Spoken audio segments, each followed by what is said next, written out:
Kolkata high court के पूर्व जज का नाम वोटर लिस्ट से गायब हो चुका है। एसआईआर की प्रक्रिया के तहत आई गड़बड़ी को लेकर के हंगामा मच चुका है। कहा यह जा रहा है कि जब देश के माने जाने पूर्व जजों के ही नाम वोटर लिस्ट से जब गायब होने लगेगा तो देश के आम इंसान के साथ क्या कुछ होगा। क्या यह कोई गड़बड़ी है या कोई जानबूझकर रची गई साजिश।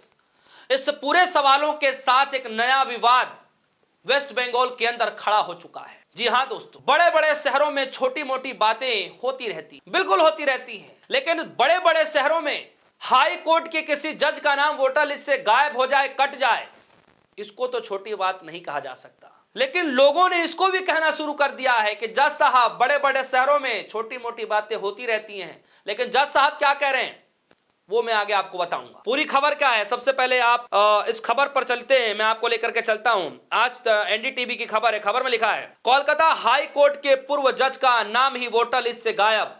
वोटर लिस्ट से कोलकाता हाई कोर्ट के जो जज हैं उनका ही वोटर लिस्ट से नाम गायब हो गया है।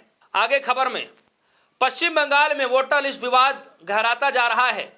कोलकाता हाई कोर्ट के सेवानिवृत्त न्यायाधीश और राज्य वक्फ बोर्ड के अध्यक्ष शाहिदुल्लाह मुंशी का नाम मतदाता सूची से हटा दिया गया। उन्होंने इसे बेहद अपमानजनक और उत्पीड़न जैसा बताया। सोमवार 27 मार्च को जारी विचाराधीन मतदाताओं की पहली पूरक सूची में यह बात सामने आई कि न्यायमूर्ति मुंशी ने कहा कि उनकी पत्नी और उनके बेटे का नाम अभी भी विचाराधीन श्रेणी में है। उन्होंने बताया कि 28 फरवरी को जारी फर्स्ट लिस्ट में उनके परिवार का नाम विचाराधीन चिन्हित थे। रिटायर्ड जज बोले यह बेहद कष्टदायक है। मतलब जज साहब को यह बोलना पड़ रहा है कि यह बेहद कष्टदायक है। यह बिल्कुल समझ से परे है कि मेरा भी नाम जो है इस वोटर लिस्ट से गायब हो सकता है।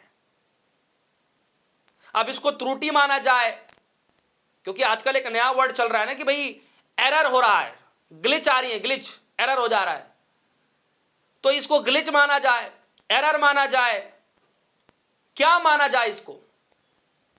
खबर में आगे, एसआईआर के दौरान सुनवाई में उपस्थित हुए थे जज साहब। उन्होंने पासपोर्ट भी जमा कराया, आधार कार्ड भी दिए, पैन कार्ड भी देने की पेशकश की थी। रिटायर्ड जज ने कहा कि अभी तक सिर्फ मेरा नाम हटाया गया है, पत्नी और बेटे का नाम अभी विचाराधीन है। यह बेहद कष्टदायक है और अपमानजनक है। मुझे समझ नहीं आ रहा है कि किस आधार पर फैसला लिया गया है। पूर्व जज साहब को यह कहना पड़ रहा है कि किस आधार पर उनका नाम वोटर लिस्ट से गायब किया गया है, हटाया गया है, काटा गया है, यह तो बताना पड़ेगा। सोचिए इस एसआईआर की प्रक्रिया में आम लोगों के साथ क्या क्या दिक्कतें आई होंगी। ममता बनर्जी यूं ही परेशान नहीं रही एसआईआर की प्रक्रिया को लेकर के, वोटर लिस्ट के मामले को लेकर के। एक बार नहीं, दो बार नहीं, 6 बार, 7 बार, 8 बार ममता बनर्जी लेटर लिख चुकी हैं, जवाब एक बार भी नहीं आया। इस मसले को लेकर सुप्रीम कोर्ट ममता बनर्जी पहुंच जाती हैं, उसके बाद यह हाल है। और तो और 4 बार डेलीगेशन ममता बनर्जी के सांसद पहुंचते हैं ज्ञानेश कुमार के दफ्तर में, फिर भी कोई सुनवाई नहीं है। और अब कोलकाता हाई कोर्ट के पूर्व जज को यह कहना पड़ रहा है कि यह बड़ा कष्टदायक है, यह अपमानजनक है, यह समझ से परे है कि आखिर किस हिसाब से, किस तर्ज पर मेरा नाम हटाया गया है। और मैं आपको बताऊं, पश्चिम बंगाल से एक और खबर निकल कर आई थी। मैंने कुछ दिन पहले ही आपको खबर दिखाया था, यह थंबनेल आप सभी देख ही रहे हैं कि किस तरीके से एक ही ब्लॉक के अंदर, एक ही विधानसभा में बताया जा रहा है, एक जो जहां पर वोटिंग डलती है वो जो पूरा परिसर है, एक ही समुदाय के 200 से ज्यादा लोगों के नाम वोटर लिस्ट से गायब मिले।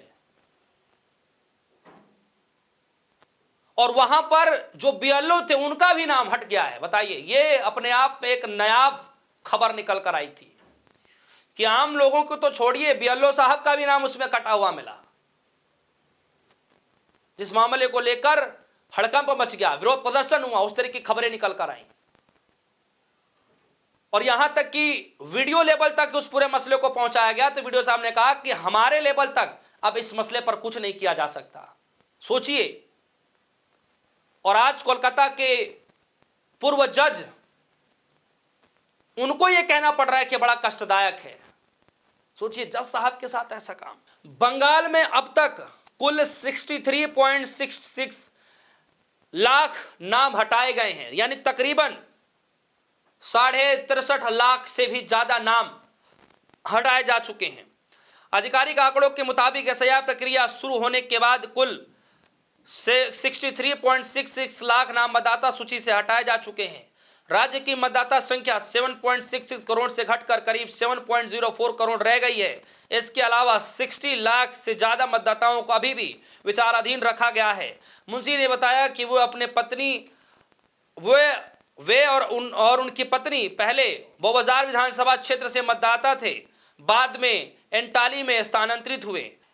अब वे अपना नाम बहाल कराने के लिए अपीलीय न्यायाधिकरण में याचिका दायर करेंगे। इस मामले पर राजनीतिक बवाल शुरू हो गया है।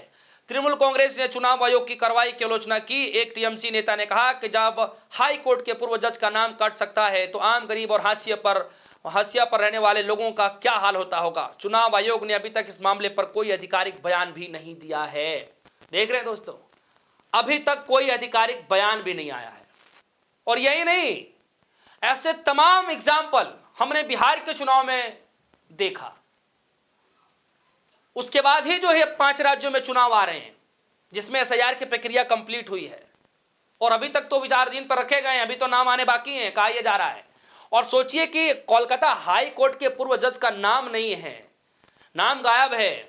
वो परेशान हैं, कह रहे हैं कि बिल्कुल जो है भरोसे के लायक नहीं है, ये बिल्कुल जो है अपमानजनक चीजें हो रही हैं, और चुनाव आयोग से इस पर कोई जवाब नहीं आना है। ये क्या कहलाता है बताइए। अब वही सवाल है इन्हीं की भाषा में कि ये त्रुटि हो गई, एरर आ गया, ग्लिच हो गया, क्या हुआ, अब इस मसले पर क्या हुआ, ये तो बताना ही चाहिए था।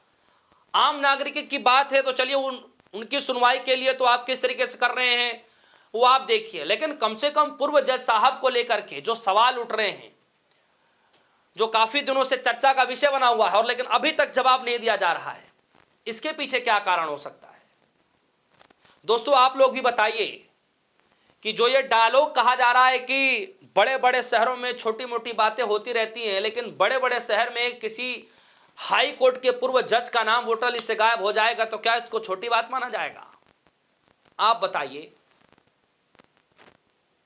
दोस्तों। इस खबर को लेकर आपकी क्या राय है? इस खबर को लेकर आपकी जो भी राय होगी वीडियो कमेंट सेक्शन में जाएगा, अपनी राय जरूर रखिएगा। फिलहाल के लिए दीजिए इजाजत। देखते रहिए न्यूज़। धन्यवाद।